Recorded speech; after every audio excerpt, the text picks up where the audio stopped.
আমাদের মূল জ্বালানি হচ্ছে ডিজেল, অকটেন এবং পেট্রোল। ডিজেলে আজকে দিনে আমাদের মজুদ আছে 1,43,143 মেট্রিক টন।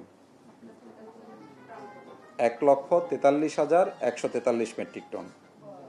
অকটেন মজুদ আছে আমাদের 9,569 মেট্রিক টন।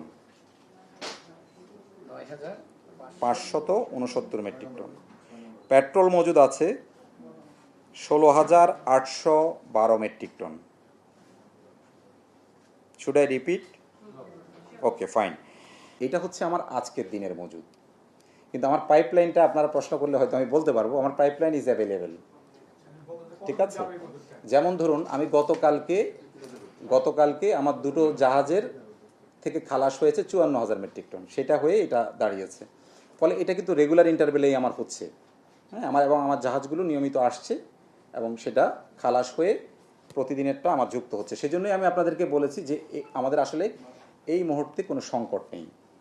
অকটেন এবং পেট্রোলের ক্ষেত্রে আমি আপনাদেরকে ক্যাটাগরিক্যালি বলছি, আগামী 2 মাসেও কোনো সংকট নেই, আমাদের অ্যাভেলেবেল আছে।